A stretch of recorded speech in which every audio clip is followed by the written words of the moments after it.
ഈ സൈലൻസിൽ നിന്ന് ഞാൻ പഠിച്ച കുറച്ച് കാര്യങ്ങൾ ഞാൻ പറഞ്ഞുതരാം. ഒന്നെന്ന് പറയുന്നത് എൻ്റെ ആങ്സൈറ്റി ലെവല് ക്രമാതീതമായിട്ട് കുറഞ്ഞു. അതായത് പ്രത്യേകിച്ച് ഞാൻ ഒത്തിരി കാര്യങ്ങൾ ചെയ്യുന്ന ഒരാളാണ്, ഹൈപ്പറാണെന്ന് ഞാൻ പറഞ്ഞല്ലോ. അപ്പോൾ അതുകൊണ്ട് തന്നെ ഞാൻ പൊതുവെ ആങ്ഷ്യസ് ആയിട്ടുള്ള ഒരാളാണ്. പക്ഷേ ഇത് സൈലൻസ് പ്രാക്ടീസ് ചെയ്തതിന് ശേഷം എൻ്റെ ആങ്സൈറ്റി ഒത്തിരി കുറഞ്ഞിട്ടുണ്ട്.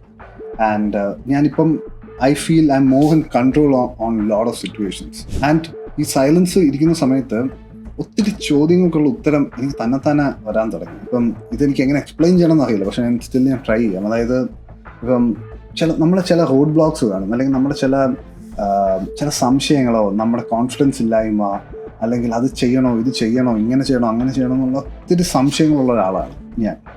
എനിക്ക് പക്ഷേ ഈ സൈലൻസ് വരുന്ന പീരീഡ്, അല്ലെങ്കിൽ ഞാനിപ്പം ഒന്ന് നടക്കാൻ പോകും, ഒന്നും മൊബൈൽ പോലും എടുക്കാതെ, പാട്ടൊന്നും കേൾക്കാതെ പതുക്കെ എനിക്ക് ഇതിനുള്ള ഉത്തരങ്ങൾ കിട്ടി തുടങ്ങും, പലതിനുള്ള. ആൻഡ് രാവിലെ എണീക്കുമ്പം നല്ല സ്വപ്നങ്ങൾ കാണാൻ തുടങ്ങി. പിന്നെ ഒരു ഫോർമുല ഉണ്ട്, constant noise equals mental fatigue എന്നുള്ളത്, and silence equals recharge. And I believe ഇപ്പം എന്നെ പോലെ തന്നെ നിങ്ങൾക്കും ഇത് ചിലപ്പോൾ കണക്ട് ആവുന്നുണ്ടാവാം. Let me know in the comment section നിങ്ങൾക്ക് ഇത് തോന്നിയിട്ടുണ്ടോ. ഓക്കെ.